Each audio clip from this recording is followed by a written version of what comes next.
Hi everybody, and welcome to this video all about how to get started with Adobe Animate, or Animate CC as it's sometimes known. And you'll soon be creating animations like this one here of a simple character in Animate CC or Adobe Animate, or even something maybe as more complicated as the video I'm about to show you now. Just a warning, if you're listening to this video later on, the sound on this video I'm about to show you is quite loud compared to my voice, so make sure your earphones or your speakers are not turned up too high just as I play this. So I'll give you a couple of seconds there to just make sure that it's not on too high before I play the video. Okay everybody, so hopefully your earphones, your audio is down quite low now. This is a video that a student created last year using Adobe Animate. There's no reason why you shouldn't create a video as good as this yourself this year at some point.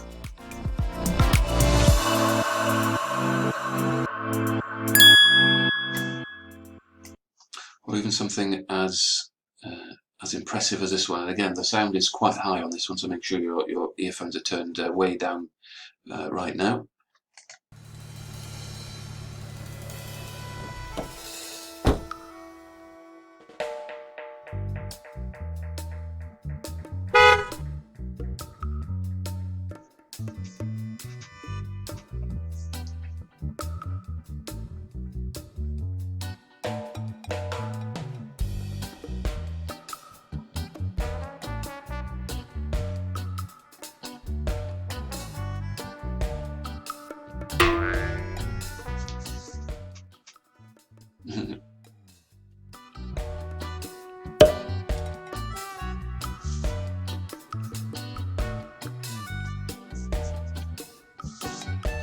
A little bit inspired by South Park, this one, I think.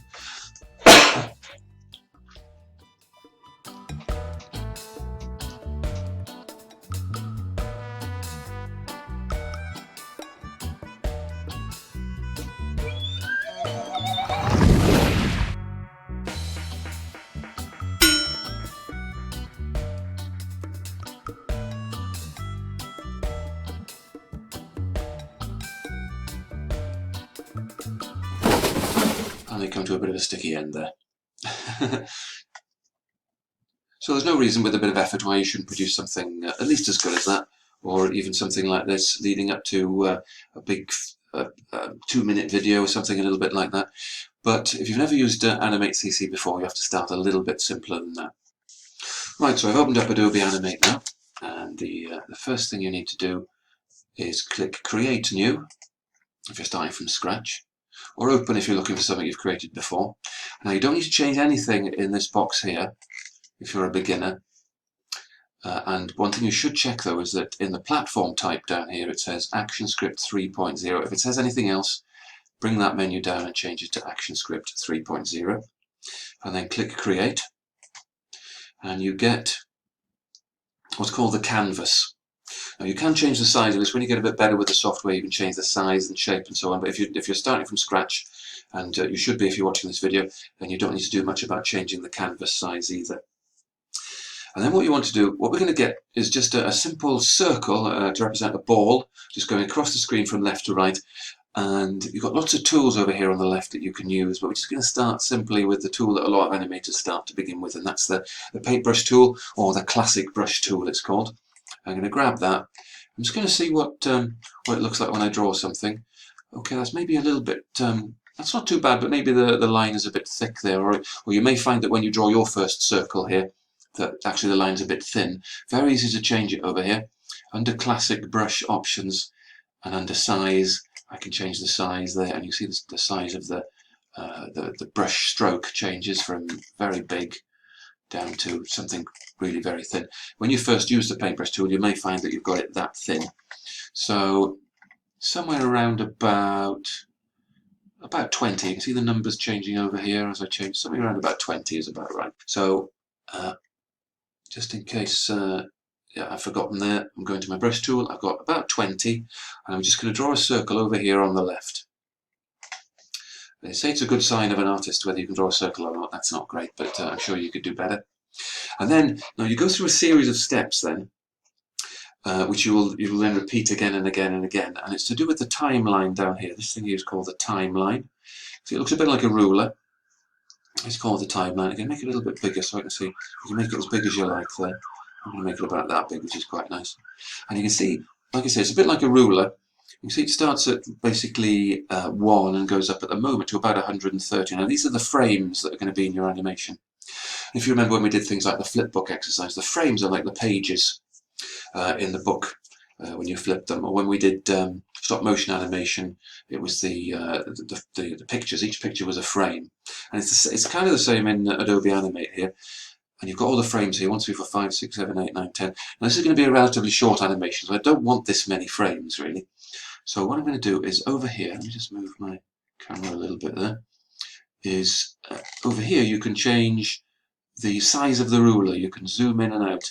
The best thing to do if you're just starting from scratch is just experiment. So you've got about 20 or 30 frames. That's it. So it now doesn't go from 0 to 100 and something. It's now 0, 5, 10, 15. And that also makes each frame a little bit bigger, of course. So you're able to do this next step much better. And that is, I'm going to click on the next frame. Now you see we're currently on frame 1 here. This thing here called the playhead, the blue thing, is on frame number 1. I want to click on frame number 2, which is about here. Now you can't really see it that well till you click on it. I'm going to click on it there and you can see it. That's frame number 3, 4, there's 5, 6. And click on frame number 2. I've clicked it there with my left mouse button just to show you where it was, but all the action happens when you click with your right mouse button, and you click on it there, and this massive menu pops up. Again, when you get used to Adobe Animate, you'll be using a lot more of these features, but the one you're after is Insert Keyframe. And be careful you choose Insert Keyframe, not Insert Frame or Insert Blank Frame. Again, once you get used to the animation, you will be using those features, but for now it's Insert Keyframe that you want. Insert Keyframe. You see what happens then? The playhead, this blue object here, moves to, we're now on frame number 2.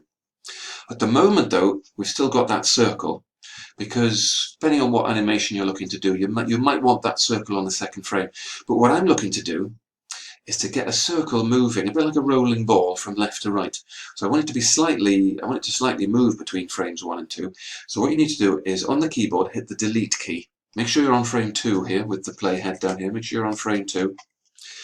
Hit delete on the keyboard to get rid of whatever's there already. So frame 2 now is currently blank. So I'm going to make sure I've got my paintbrush tool again, and it's the right sort of size. And a little bit to the right of where I did that first circle, I'm going to draw another circle. And if I grab the playhead and go back and forward between there, frame 1 and 2, you can see the beginning of the animation there, just like a flip book, really, like we did at the beginning of the course, but now you're getting the computer to help you. Now really, to get your animation to continue now, it's just those 2 or 3 steps there again and again. So I'm clicking in frame 3 now, right click, insert keyframe, delete what's there already, draw another circle, then repeat. Click on the next frame with your right mouse button, insert keyframe, delete what's there already, delete button on the keyboard, draw another one slightly to the right. Next frame, frame 5 now, right click on frame 5, insert keyframe, delete what's there already, draw another one. Just one more time, frame number 6, right click on the frame, insert keyframe, delete on the keyboard and draw another one. If I grab the playhead now, you can see we've got the beginning of an animation there. And what I'd like you to do is to get the circle to go from the left hand side of the screen, roll over to the right hand side of the screen, and if you have time, maybe even get it to come back again.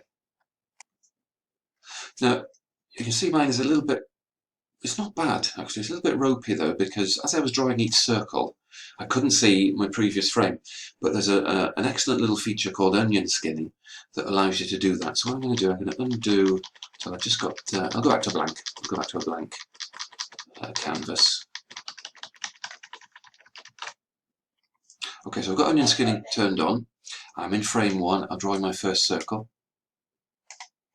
Then following the sequence from earlier on, I'm clicking on frame 2, I'm going insert keyframe, and then I hit delete. But notice this time, when I hit delete, the circle doesn't seem to disappear, and I think something's gone wrong, and you panic. Don't panic, because with onion skinning turned on, even though you've deleted the circle from the second frame, you can still see the circle kind of shining through from the first frame again.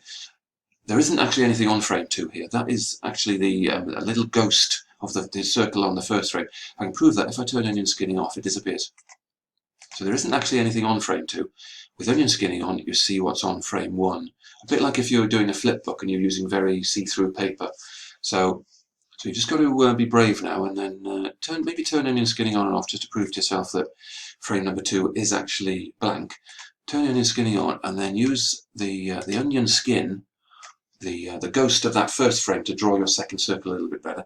Again, you turn onion skinning on and off just to see that. Yeah, that's all frame 2 is. With onion skinning turned off, frame 2's got that circle on it. So I'll turn the onion skinning back on. Go to frame 3, right click, insert keyframe. And you're on frame 3 now. Click delete. This is what you'll probably forget to do when you've got onion skinning turned on, is to hit delete to get rid of what's on frame 3. Frame 3 is blank, I can prove that. Turning onion skinning on and off, it is blank. But with onion skinning on, I've got the previous 2 circles to guide me to draw my third circle on frame 3 then. And again, with onion skinning off, that's all that's actually on frame 3. That's all that's on frame 2. That's frame 1, frame 2, frame 3. With onion skinning on, you see all 3 frames on each frame there, but with a different colour. I'm on frame 1 now. You can see which the circle that's actually on frame 1 is in blue, and the circles that are on frames 2 and 3 are in increasingly lighter colours of green. And frame 2, if I move my playhead to frame 2, you can see that the circle that's actually on frame 2 is in a dark blue. The circle that's on frame 1, which is this one here, is in a lighter blue, and the circle that's on frame 3 is in green. So circles that are on frames further ahead than the one you're on are in green, and circles that are on frames before the one you're on are in increasingly lighter shades of blue. So I'm going to go into frame 4 now, right click, insert keyframe.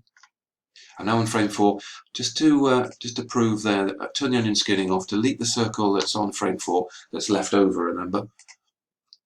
And then I'll turn onion skinning back on just to help me to draw my what is now my 4th circle, and you carry on like that until you've got 10 or 12 frames like I've got here.